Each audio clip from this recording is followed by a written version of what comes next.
എല്ലാവർക്കും നമസ്കാരം. ഇന്ന് നമ്മൾ വന്നിരിക്കുന്നത് സ്ക്രാമ്പിൾഡ് എഗ്ഗിൻ്റെ റെസിപ്പി ആയിട്ടാണ്. ഇംഗ്ലീഷ് ബ്രേക്ക്ഫാസ്റ്റിൽ ഒഴിച്ചുകൂടാൻ പറ്റാത്ത ഒന്നാണ് സ്ക്രാമ്പിൾഡ് എഗ്ഗ്. നമ്മുടെ നാടൻ രീതിയിലുള്ള മുട്ട ചിക്കി പൊരിച്ചതല്ല, ഇത് കുറച്ചുകൂടെ വ്യത്യസ്തവും അതുപോലെ തന്നെ വേറൊരു ടേസ്റ്റാണ്. അപ്പോൾ അതിന് വേണ്ടിയിട്ട് നമ്മൾ മുട്ട എടുത്തിട്ടുണ്ട്. ഫ്രഷ് ആയിട്ടുള്ള മുട്ടയാണ്. അപ്പോൾ നമുക്ക് എത്രയാണോ മുട്ട വേണ്ടത് അതെല്ലാം എടുത്ത് നന്നായിട്ട് കഴുകിയിട്ട് ഒരു പാത്രത്തിലേക്കൊന്ന് പൊട്ടിച്ചൊഴിക്കാം. അപ്പോൾ ഞാനിവിടെ എടുത്തിരിക്കുന്നത് നാടൻ മുട്ടയാണ്. 5 മുട്ടയാണ് നമ്മൾ എടുത്തിരിക്കുന്നത്. ഒരു പാത്രത്തിലേക്ക് പൊട്ടിച്ചൊഴിക്കുകയാണ്. മുട്ടത്തോടൊന്നും വരാതെ തന്നെ പൊട്ടിച്ചൊന്ന് ഒഴിക്കുക. ഇനി ഇതിലേക്ക് നമുക്ക് പാല് അല്ലാന്നുണ്ടെങ്കിൽ ക്രീം ചേർത്ത് കൊടുക്കാം. ഒരു 2 ടേബിൾ സ്പൂൺ ചേർത്ത് കൊടുക്കാം.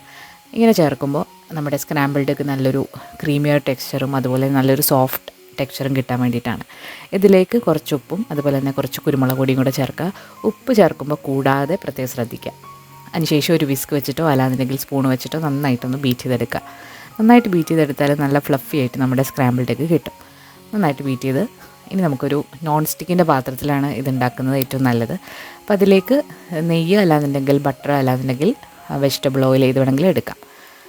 1-2 ടീസ്പൂൺ ഒഴിച്ചു കൊടുക്കാവുന്നതാണ്. നന്നായിട്ട് ചൂടായതിന് ശേഷം നമുക്ക് ബീറ്റ് ചെയ്ത് വെച്ചിരിക്കുന്ന മുട്ടയും കൂടി ഇതിലേക്ക് ചേർക്കാം. പാൻ നന്നായിട്ട് ചൂടായിട്ട് വേണം മുട്ട ഇതിലേക്ക് ഒഴിച്ചു കൊടുക്കാനായിട്ട്. എല്ലാ സൈഡിൽ നിന്നും നടുക്കോട്ട് അതുപോലെ ഒരു തവി വെച്ചിട്ടാക്കി കൊടുക്കുക.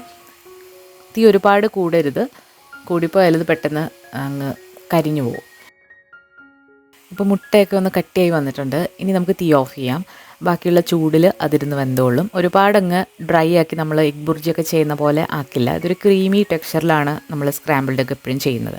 ഇനി ഏറ്റവും അവസാനം ഇതിലേക്ക് നമ്മൾ കുറച്ച് ചീസും കൂടെ ഗ്രേറ്റ് ചെയ്തത് ചേർക്കാം. ഞാനിവിടെ ചേർത്തിരിക്കുന്ന ചീസ് മോസറല്ല ചീസല്ല, ചെഡാർ ചീസാണ്. അപ്പോൾ അതാണ് ഒന്നുകൂടെ നല്ലത്. മോസറല്ല ആണെങ്കിൽ കുറച്ചുകൂടെ സ്റ്റിക്കി ആയിട്ടിരിക്കുന്ന ഒരു ചീസാണ്. ഇത് തികച്ചും ഓപ്ഷണലാണ്. ഒരു എക്സ്ട്രാ ടേസ്റ്റിന് വേണ്ടിയിട്ടാണ് നമ്മൾ ചീസ് ചേർത്തിരിക്കുന്നത്. നമ്മളിപ്പോൾ തീ ഓഫാക്കി കൊടുത്തിട്ടുണ്ട്. ഒന്ന് മിക്സ് ചെയ്ത് കൊടുക്കുക. ഇനി നമുക്കൊരു സെർവിങ് പ്ലേറ്റിലേക്ക് മാറ്റാം.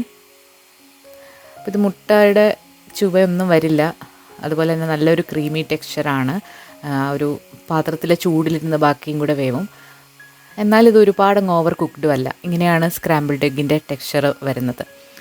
അപ്പോൾ ഇത് വന്നിട്ട് നമുക്കിങ്ങനെ സെർവ് ചെയ്യാം. അല്ലാന്നുണ്ടെങ്കിൽ ബ്രെഡിൻ്റെ കൂടെ ടോസ്റ്റിൻ്റെ കൂടെ സെർവ് ചെയ്യാം.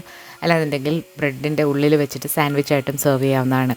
അപ്പോൾ ഞാനിത് ഒതൻറ്റിക് ആയിട്ടുള്ള രീതിയിലാണ് കാണിച്ചിരിക്കുന്നത്. മുട്ട കുറച്ചുകൂടെ ഒക്കെ കുക്ക് ചെയ്യണമെന്നുള്ളവർക്ക് നന്നായിട്ട് കുക്ക് ചെയ്തിട്ടും കഴിക്കാവുന്നതാണ്. പക്ഷേ ഇത് കുട്ടികൾക്കൊക്കെ ഇഷ്ടപ്പെടും. ഒരു തവണയെങ്കിലും ഒന്ന് ഉണ്ടാക്കി കൊടുത്ത് നോക്കണം. ഏറ്റവും അവസാനം ഇതിന് മുകളിലായിട്ട് കുറച്ച് മല്ലിയിലയാണ് ഞാനിപ്പോൾ ഗാർണിഷ് ചെയ്യുന്നത്. മല്ലിയിലേക്ക് പകരം നിങ്ങൾക്ക് സ്പ്രിംഗ് ഓണിയനോ ഒക്കെ ഗാർണിഷ് ചെയ്യാം. അത് തികച്ചും ഓപ്ഷണലാണ്. ബ്രെഡ് ടോസ്റ്റ് ചെയ്തെടുത്തിട്ടുണ്ട്. പിന്നെ കുറച്ച് കട്ട് ഫ്രൂട്ട്സും അതുപോലെ തന്നെ ഈ സ്ക്രാമ്പിൾഡ് എഗ്ഗും ആയിരുന്നു ബ്രേക്ക്ഫാസ്റ്റ്.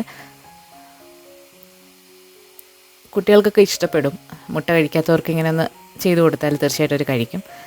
എല്ലാവരും ഒന്ന് ട്രൈ ചെയ്ത് നോക്കിയിട്ട് നിങ്ങളുടെ അഭിപ്രായങ്ങൾ അറിയിക്കുക. അതുപോലെ നിങ്ങൾക്ക് കാണാൻ താല്പര്യമുള്ള റെസിപ്പീസ് ഈ വീഡിയോയുടെ താഴെ കമൻറ്റ് ചെയ്യുക. പുതിയൊരു വീഡിയോ ആയിട്ട് നമുക്ക് വീണ്ടും കാണാം. താങ്ക്